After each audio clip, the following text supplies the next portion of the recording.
Hey, good morning, everybody. Great to have you guys here today. How many of you have been enjoying the sunshine the last day or so? Put your hands together if you've been enjoying the sunshine. Yes, the depression is lifting already, isn't it?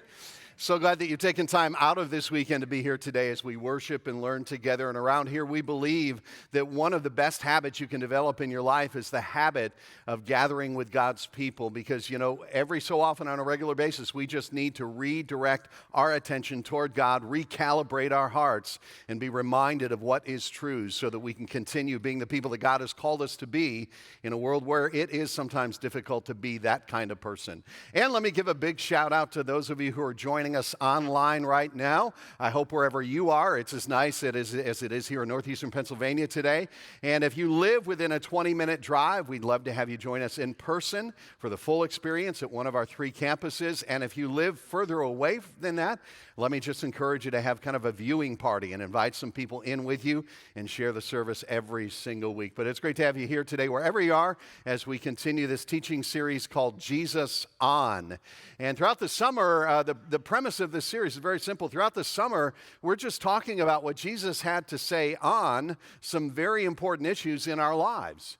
And today we want to talk about what Jesus had to say on our relationships. And one thing I've learned about relationships, and perhaps you've learned this as well, is that relationships tend to be one of our greatest sources of joy and one of our greatest sources of frustration. Is that not true? And sometimes our greatest source of joy and our greatest source of frustration in one relationship, sometimes within 1 hour of our lives, right? It reminds me of an old story that I love to tell. It's a story about a husband and wife who had had a fight, and the husband knew that he needed to patch things up. And so he decided to call the florist and send some flowers as a peace offering to his wife. And he instructed the florist to put a card in the flowers with 2 sentences, the 2 sentences being, "I'm sorry, I love you." And later that day, the flowers were delivered, but apparently the florist didn't fully understand the instructions because the card had 1 sentence. It said, "I'm sorry, I love you." Yeah, and sometimes that is the way it is in relationships, right? Relationships can make us feel a whole lot of love and sometimes a whole lot of sorrow. There's joy and there is frustration. And we're going to look today at what Jesus had to say about relationships, and in particular, at what he had to say about what to do in relationships where there is conflict or there is hurt, and how to relate to other people in those difficult times. So during this series, as you know, we're just making our way through what is called today the Sermon on the Mount, which is found in Matthew chapters 5, 6, and 7. It is the longest teaching of Jesus recorded anywhere in the Bible. It is also his most famous teaching. In fact, there are about a dozen phrases and ideas that are a part of our cultural language today that can be traced back almost 2,000 years to the Sermon on the Mount. And in this message that Jesus gave on the side of a mountain to some of his followers, in this message, he's painting a picture of what life is like in God's kingdom. And he's giving us values and instructions that oftentimes go against the grain of our culture, but he's teaching us how to live right side up in a world that is often upside down. And a brief recap from last week, in case you weren't here. Last week we talked about a couple of phrases, 2 very common objects that Jesus used to describe our purpose in this world if we are followers of Christ. He said, first of all, you are the salt of the earth. And we talked about the fact last week that salt in the first century was used primarily as a preservative. They used it to keep their food from spoiling. So Jesus said, you are the salt of the earth and you are the light of the world. In other words, as we talked about last week, he's saying to his followers then and now, your calling is to shine in a world where the darkness is ever increasing. Your calling is to be a preserving influence in a world that is in the process of decay. And see, I believe that one area where we have a huge opportunity to shine in the darkness is in the area of our relationships. Because we live in a world today where there's so much anger and hostility and tension and conflict in relationships. It always seems to be just beneath the surface of our lives. I'll give you an example of that. This is one frame from video footage of a fight that broke out this past week on a baseball field in Lakewood, Colorado. There was a fight that broke out between coaches and parents on 2 sides, and the fight all began because of a call that was made by the umpire. The umpire was 13 years old. All the players were 7 years old. Okay, there were about 20 parents and coaches who got into this fight. 3 were hospitalized. 5 of them were arrested. Just a real mess. And I thought to myself, that's kind of a picture of the world that we live in today, where hostility and anger, they just kind of simmer beneath the surface, and it seems like everybody is always queued up and waiting for conflict. If you don't believe that, just watch the TV news shows at night, all of them. Like MSNBC and CNN, they're just angered and they're upset and they're infuriated. And then you flip over to Fox News and they're infuriated about the very same things, but from the opposite perspective. And we live in this world where it just seems like relationships are so broken and conflict is so at hand all the time. And in a world like that, healthy relationships are like salt. They're like light. They shine in the darkness. And I think Jesus would say to us today, for those of you who would describe yourselves as Christians, listen, in your relationships, people should see a difference, a refreshing difference. They ought to be able to look at your relationships and see the heart of your Father in heaven in the way that you relate to other people. So that's what we're talking about today. As a way of just giving you a framework for the message, let me give you 2 sentences and a question, okay? 2 statements and a question. Here's the first statement. There will be people in your life. All right, so you can't go through life without interacting with people. We all have people in our lives. We work with people. We marry people. We give birth to people. We raise people. We go to church with people. We go to school with people. As long as you're in this world, you're going to have to interact with people, okay? So we all know that. Here's the second statement. You will have conflict with some of those people.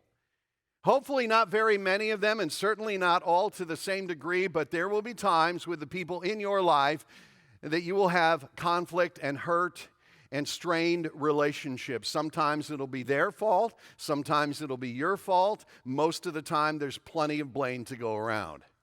But here's the question. In those times of conflict, and they will come, how will you respond? Because this really is the one thing over which we have control. You can't decide how someone else is going to act, but you can always choose how you're going to respond. And you can ask God to help you respond in the right way. And as I look back over my life, as I look back over the conflicts that I've had, one thing that I believe almost without exception is that the bigger problem was not what the other person did. The bigger problem was how I responded to what the other person did. And if I had responded differently, then maybe the outcome could have been very different. So I want to talk today about how we respond in those times of difficulty in our relationships. So Jesus talks about this, but he begins here in a very interesting way. Verse 21, chapter 5, he said this, "You have heard that it was said to the people long ago, 'Do not murder.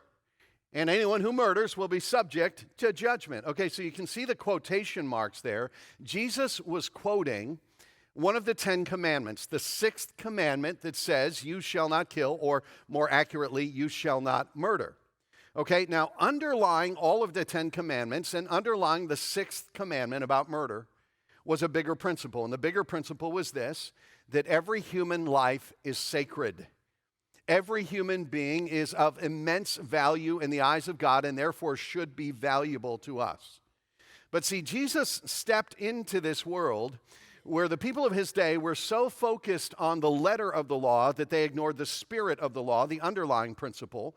They were so concerned with what happened on the outside that they chose to ignore what was happening in their hearts on the inside, especially the religious leaders. And this theme comes up again and again in the Sermon on the Mount. And so Jesus quotes the 6th commandment, and in that day the attitude was, well, as long as I haven't killed anybody, then I'm living a righteous life. I'm good in the eyes of God. But he shatters their complacency, and he refocuses their attention from the letter of the law to the spirit of the law, from what was happening on the outside to what was happening on the inside, because he goes on to say this, "But I tell you that anyone who's angry with his brother will be subject to judgment." And so Jesus says, listen, you may never take the life of another person, but let's talk about your heart attitude toward them. Let's talk about that. It's like the well-known attorney from the early 1900s, Clarence Darrow. He said it this way. He said, "I've never killed anyone, but I've read some obituary notices with great delight." That's the hard attitude that Jesus was talking about. And he's saying, yeah, I know you understand the command, do not murder. And you think you're doing well, but I tell you, if you're angry with your brother, you are also subject to judgment. Now, let me just stop here and say that I think we all know this, that anger is not always necessarily wrong, right? And we know this because Jesus, who lived a perfect life, was at times angry in very appropriate ways at very appropriate times. And it's not bad. In fact, it's very good at times to be angry about injustice or suffering or sin. If we care about people, if we care about God, there are times when those things should make us angry. But see, Jesus here, he wasn't talking about anger that's directed toward injustice or suffering. He was talking about anger that's directed toward another person. I tell you, anyone who is angry with his brother or sister. And he uses a word here for anger in the original language. It was a word that meant a particular kind of anger, the deep-seated kind of anger that takes root in your heart, that you carry with you from day to day and month to month.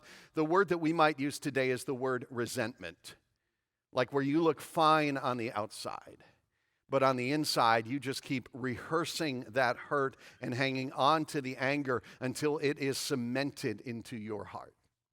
And here's the problem with that. Not only does it destroy the relationship you had with the other person, it begins to destroy you.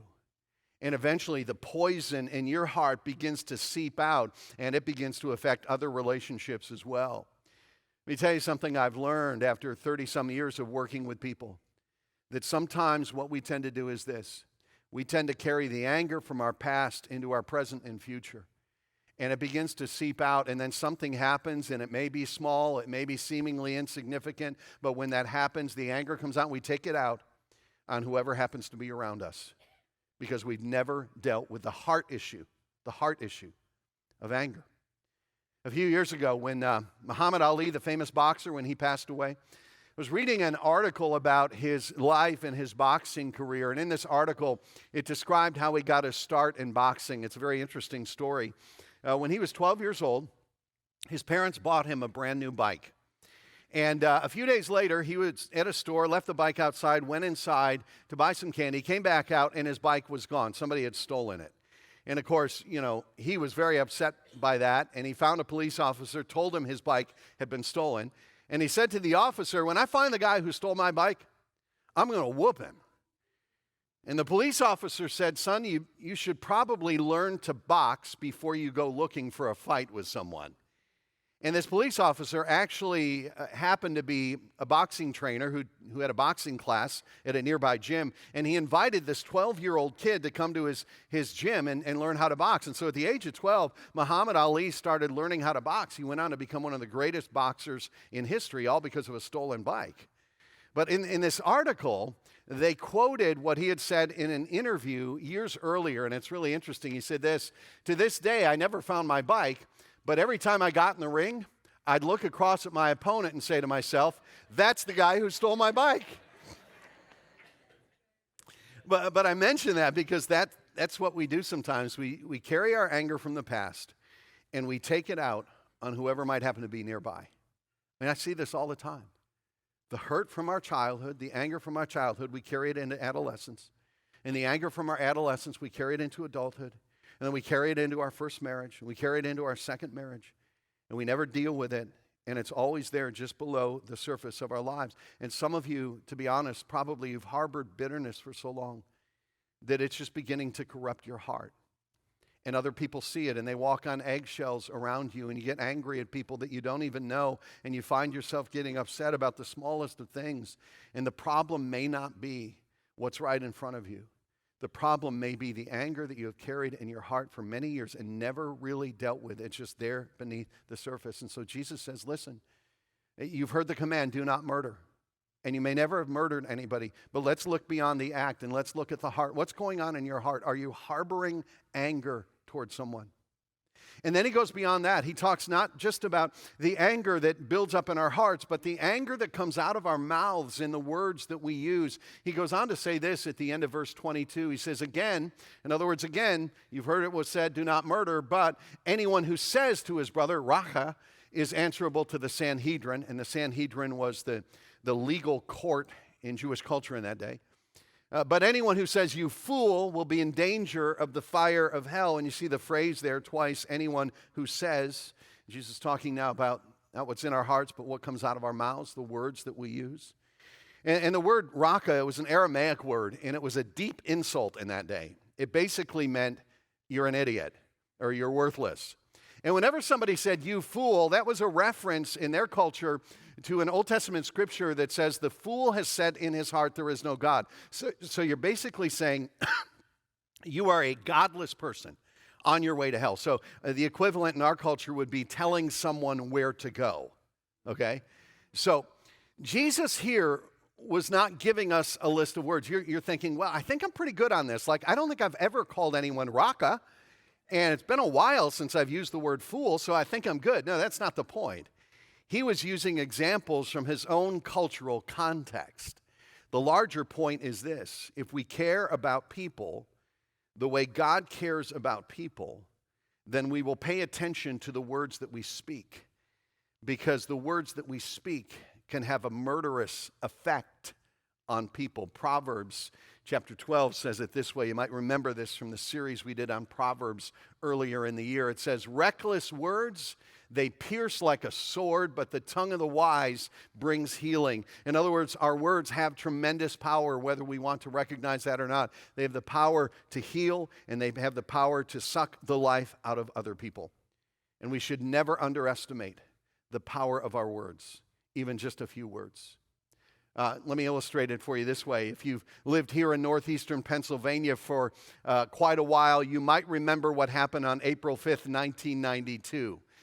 You probably won't remember it by the date, but you may remember the great implosion of April 5th, 1992. I happen to remember it because it was on a Sunday.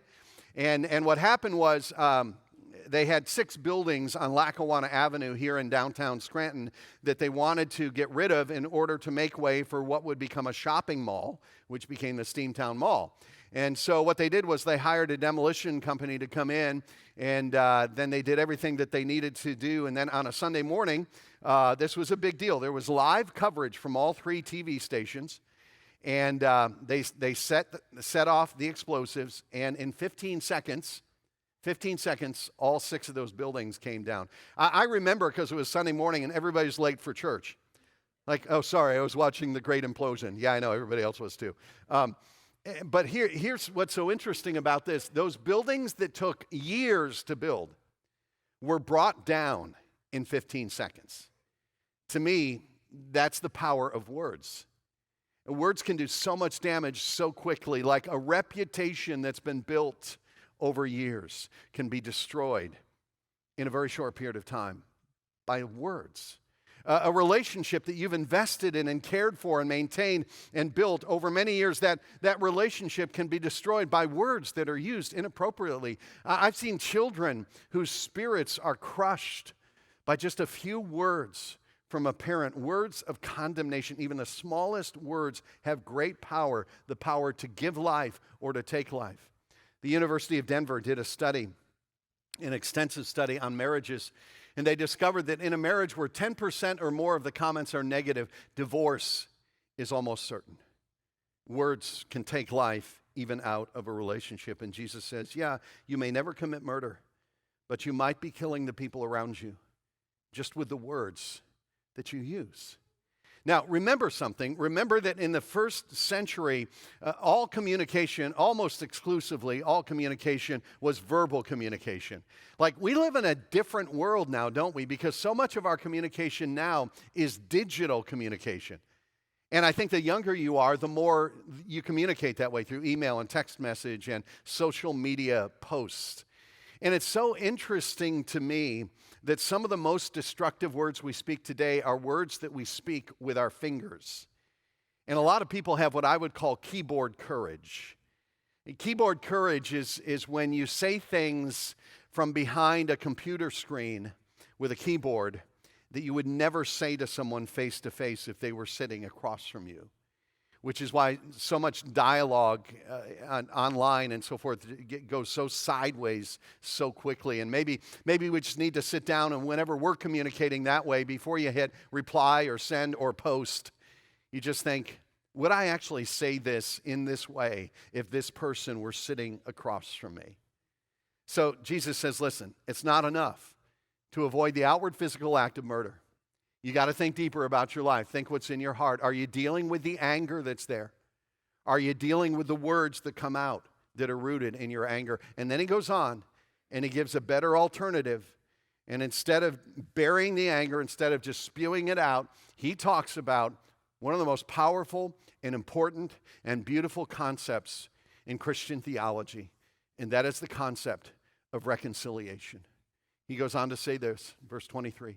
He says, therefore, if you are offering your gift at the altar, speaking of worship here in their Jewish context, if you're offering your gift at the altar and there in worship, remember that your brother has something against you.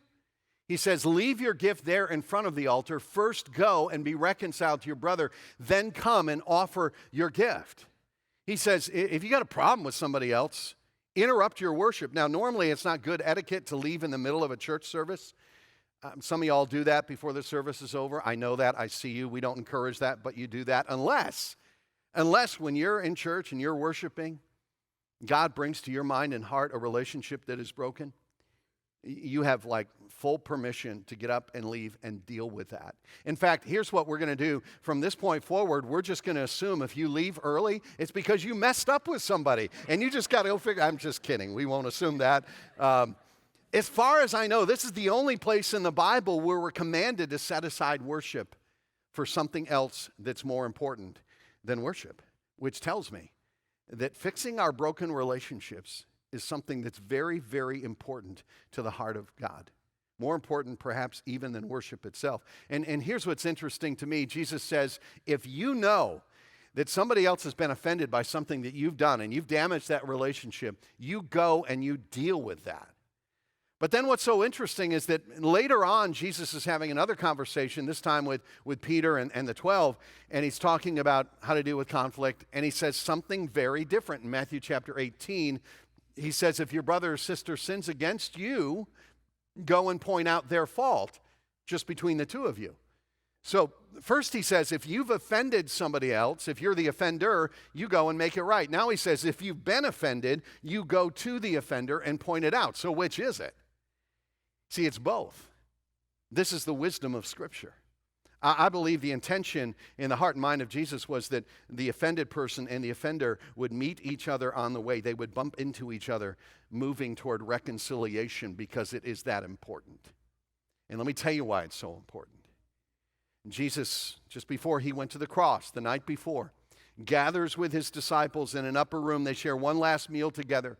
And he's teaching them one last time, and he says this in John chapter 13. He says, as I have loved you, so you must love one another. By this, all men will know that you are my disciples. By what?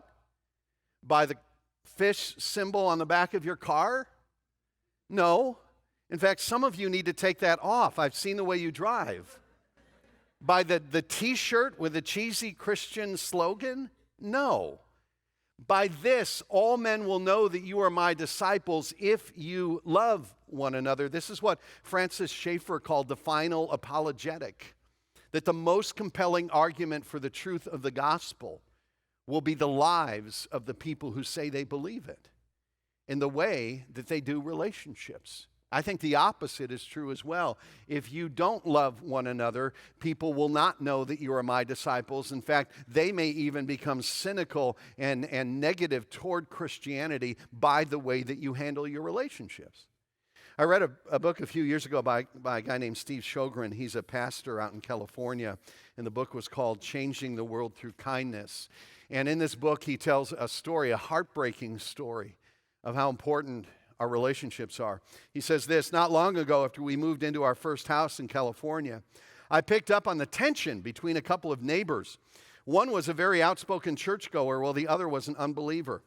I knew I was in the hot seat when the unchurched man struck up a conversation with me as we were both working in our yards. He unfolded a long history of numerous conflicts over small issues. Then he looked up and sighed, but the most recent problem takes the cake. We received a letter from his attorney threatening to sue us if we don't trim a tree that borders their yard. It seems strange he didn't just come over and ask me to take care of the tree before he went to his attorney. With a little wink, this streetwise, unchurched man continued, "You know, I was getting ready to trim that tree, but now there's no way I'm going to do anything until he forces me.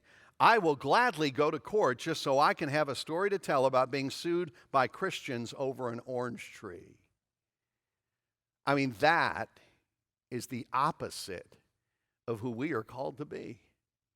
Jesus said, listen, all men will know that you are my disciples by your love for one another. And so back in verse 24, Jesus said, this is so important. Leave your gift there in front of the altar. Leave worship. First, go and be reconciled to your brother. And it says here, go to your brother. Now, we may think that's common sense, but it's not necessarily common sense, because our tendency sometimes is to do anything but that. Our tendency is to go to 6 other people and pour out our story and tell them how badly I've been hurt and how difficult this is, and I know I need to go and make it right with them, but I just can't do that right now, and I just need to vent. And we just kind of vomit it out all over a bunch of other people.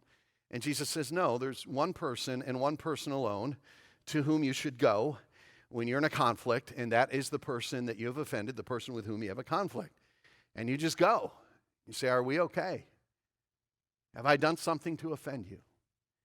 Because if I have, I honestly want to hear about it. And if I need to, I want to own it. And I want to ask your forgiveness if I need to. Now, if somebody came to you with that kind of a conversation, how would you respond, do you think? I think it would really soften your heart and open up a healthy conversation that would lead to reconciliation.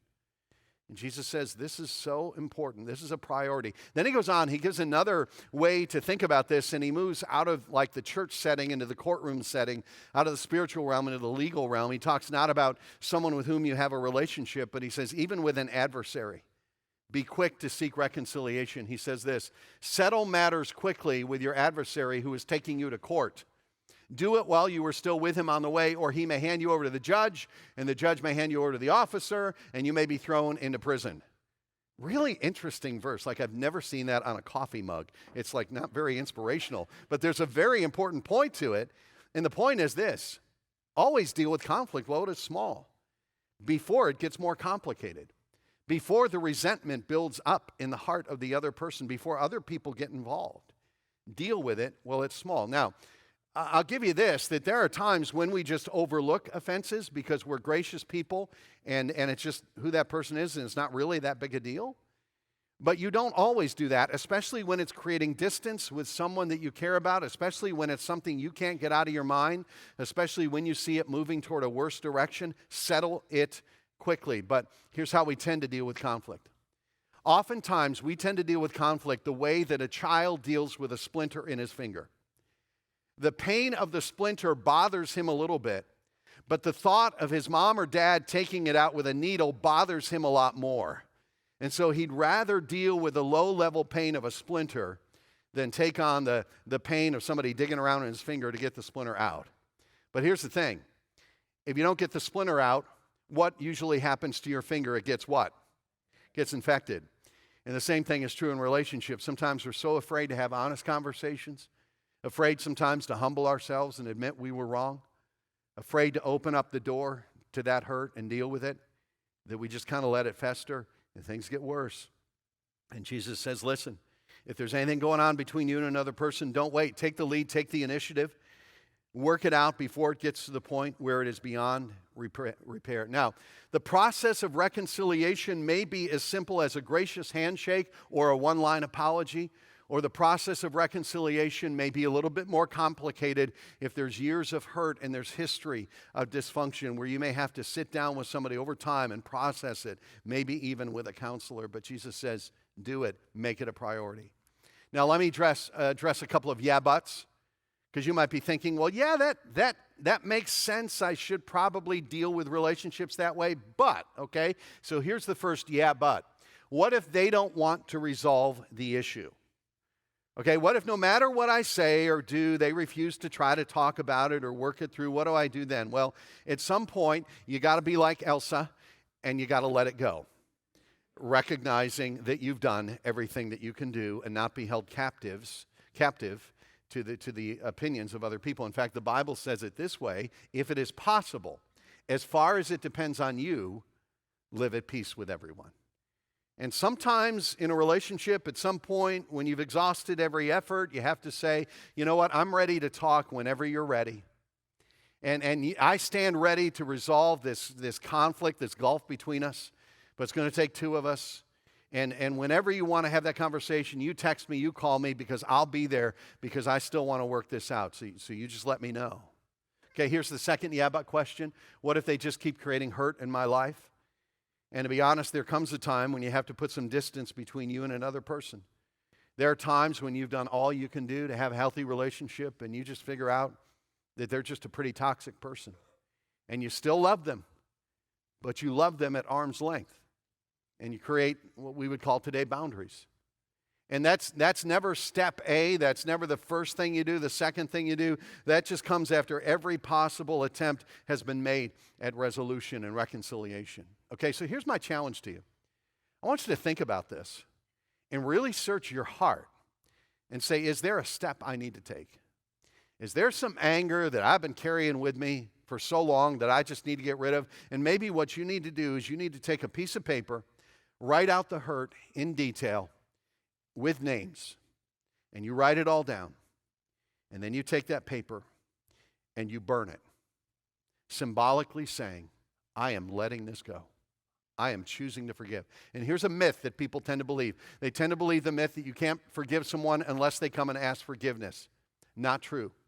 Jesus, when he was dying, he said, Father, forgive them. Speaking of the Roman soldiers who were crucifying him, Father, forgive them, because they don't even know what they're doing. And the person you need to forgive, you may never see them again. They may even be dead.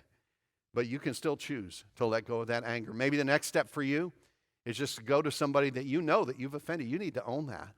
Or maybe it's just a fractured relationship and you just need to make a phone call, send a text message, open up the door, get a cup of coffee, try to have a conversation. What step do you need to take?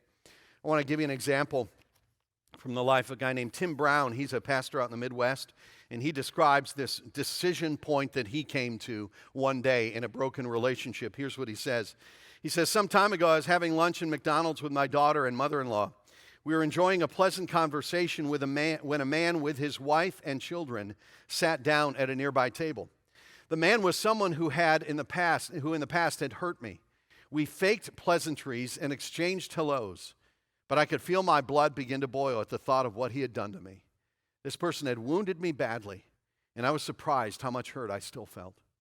My family and I gobbled down our food, and on the way out of the restaurant, I overheard my enemy and his wife arguing because neither had any money to purchase the food they had ordered. Their 3 kids were screaming for their Happy Meals. The couple was embarrassed. My first thought was, praise God, there is justice in this world. He deserves every bit of embarrassment he's feeling, and I'm so glad I got to see this. Suddenly, God spoke to me through the passage I had read that morning. If it is possible, as far as it depends on you, live at peace with everyone. Do not take revenge, my friends, but leave room for God's wrath. On the contrary, if your enemy is hungry, feed him. If he is thirsty, give him something to drink. I knew I had a choice, either to obey or bask in my bitterness. Somewhat reluctantly, I reached into my wallet, pulled out $20, and gave it to this man who had been my enemy. Have lunch on me, I said with tears in my eyes. You may have to take a step. It's going to be very difficult and might even bring tears to your eyes. But Jesus said, it is that important. Now, you may be thinking, but Mark, you don't understand how difficult this would be for me. Like, if we could sit down and I could tell you my story, you would give me a pass. Because my story is so bad and this would be so difficult. I don't know if I have the strength to do what you're calling me to do, to forgive, to reconcile, whatever it might be. And let me tell you where you find the strength. Here's where you find the strength. You go back to a Roman cross on a hill outside the city of Jerusalem. And you remember that the guy who taught the Sermon on the Mount, Jesus, God's Son, the one who talked about reconciliation, was the one who performed the greatest act of reconciliation that history has ever seen, because he opened up a door of reconciliation between God and a broken human race. And the Bible says it this way in Colossians 1. It says, "For God was pleased to have all his fullness dwell in him, in Jesus, and through him to reconcile to himself all things, whether things on earth or things in heaven, by making peace through his blood shed on the cross." The cross is the place where the ultimate reconciliation happened, and peace was made between God and, if you choose it, you. And it came at the price of his blood. What price are you willing to pay? How far are you willing to go to reconcile and heal a relationship? I don't know what that looks like for you, but I'm going to pray for you, because I think this is an area where we all need God's strength to live the way that he's calling us to live, so that we can shine in a dark world and be salt in a world that's decaying. So why don't you stand with me? I'm just going to pray, and then we'll let you go. God, it's been good to be here today, and this is an area of our lives that can be so difficult because we live in such a dysfunctional world. We need your strength. I pray that you would give us your strength so that other people could see in us and in our relationships a beauty that they don't see in this world normally, a harmony, a love, an unconditional love that every human heart longs for. And in seeing that in us, it may direct their attention to you and your heart. That's our prayer, and I pray that in Christ's name. Amen. Hey, great to have you guys here today. Enjoy this beautiful day. We'll see you next week for part 4.